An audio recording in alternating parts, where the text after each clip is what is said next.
सत्य का पता केवल तब लगता है जब तुम्हारे जीवन में भेदी गुरु आता है, तब समझ में आता है कि सत्य क्या है, वस्तु कहाँ है।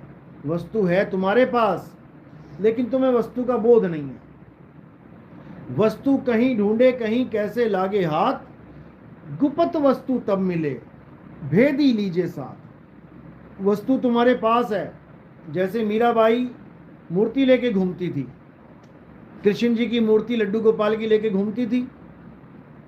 अब उसे रविदास जी मिले, कबीर साहब मिले, सत्संग मिला, तो उसको समझ में आया। उन्होंने क्या समझाया कि मीरा, जिस भगवान को तू पकड़ के घूम रही है, ये तो तूने पकड़ा हुआ है, ठोकर लगेगी छूट जाएगा, गिर जाएगा। जिस दिन ये भगवान तुझे पकड़ ले, उस दिन समझना कि अब तेरी भक्ति पूर्ण हो रही है। उसके बाद पल्ले पड़ गई कि भगवान ने मुझे थोड़ी नहीं पकड़ा, मैंने भगवान को पकड़ा है। कब तक पकड़ूंगी? जब तक जान है। जिस दिन जान चली गई उस दिन भगवान छूट जाएगा हाथ से। अब मुझे ऐसा भगवान चाहिए जो मुझे पकड़ ले। जब आप सैर करने जाते हो या फिर कोई ट्रैफिक में जाते हो बच्चे को लेके, जहां कारें चल रही हैं, वहां बच्चे को उंगली पकड़ाते हो कि तुम बच्चे का हाथ पकड़ते हो? खुद सोचो। जब पार्क में जाते हो जो बिल्कुल सेफ होता है, तब तुम अपनी उंगली पकड़ा देते हो। और जहां पर खतरा होता है, नदी के किनारे जा रहे हो, तो तुम अपनी उंगली पकड़ाओगे बच्चे को? नदी के किनारे किनारे किनारे चल रहे हो, स्लीपर है, पूरा स्लिपी है, स्लिप हो सकता है, तो तुम पकड़ोगे बच्चे का हाथ कि कहीं स्लिप ही ना कर जाए, ये गिरी ना जाए। तो वहां पर भगवान जब हमारा हाथ पकड़ेगा, तब हम समझेंगे कि हाँ, हमारी अब मुक्ति होगी। तो भगवान परमात्मा का हाथ पकड़ने का अंदाज क्या है, कैसे समझ में आएगा कि उसने हमें पकड़ा है? जैसे चुंबक लोहे को पकड़ती है। कहते हैं लोह चुंबक की प्रीत ज्यों, लोह को लेत उठाए, ऐसा शब्द कबीर का काल से लेत छुड़ाए।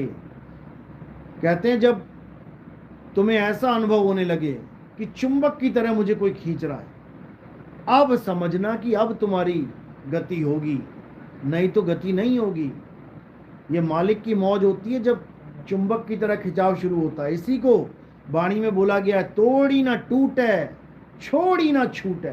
तुम पकड़ोगे पापा की उंगली छूट जाएगी, बच्चा पकड़ेगा छूट जाएगी। अब पापा ने पकड़ लिया हाथ, अब कह रहे छोड़ी ना छूटे, बच्चा छुड़ाएगा फिर भी नहीं छूटेगा। तोड़ी ना टूटे, छोड़ी ना छूटे, ऐसी माधो खींच तनी, मऊ लालन स्यों प्रीत बनी। यही गरीबदास जी ने भी बोला है, खेचत खेचत खेस खसीसा, सिर पर बैठे हैं जगदीसा। उन्होंने भी इशारा दिया पूरा कि जब वो खींचेगा तो खींचता ही चला जाएगा। और जहां वो बैठा है जिस आसन पे, उस आसन पे ही बैठा लेगा तुम्हें ले जाके। वहां ये नहीं कि तुम चंवर करोगे, चंवर करोगे तो तुम सेवक हो गए। वो तुम्हें अपने आसन पे बैठा लेगा। जैसे राजा अपने बेटे को अपने आसन पे बैठा लेता है, तो उसको भी राजा ही कहा जाएगा। तो साहिब कह रहे हैं, अब तो जाए चढ़े सिंहासन, मिले हैं सारंग पानी, राम कबीरा एक भय हैं, और कोई न सके पहचानी। उन दोनों में कोई फर्क ही नहीं रह जाएगा। जैसे जल की तरंग, जल की लहरें उसी जल में समा जाएं, अब कौन बांटेगा उन्हें? दो करके जान ही नहीं सकते। जहां पर दो करके जान रहे हो वहां बंधन है।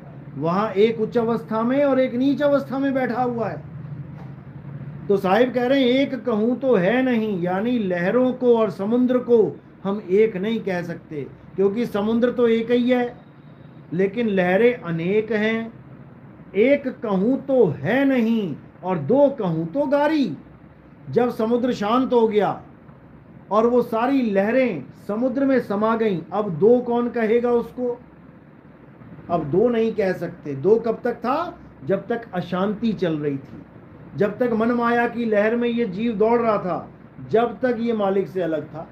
अब वो एक हो गया, अब उसको अलग नहीं कर सकते। तो इसी को समझना है, इसमें किसी गुरु का रोल नहीं है।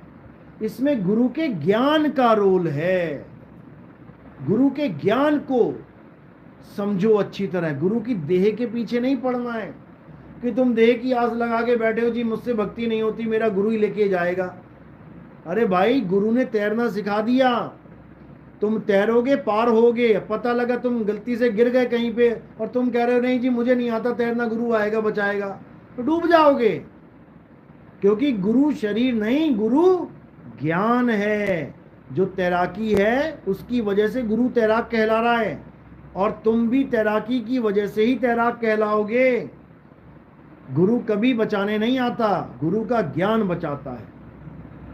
तो इसको समझना है। चलो।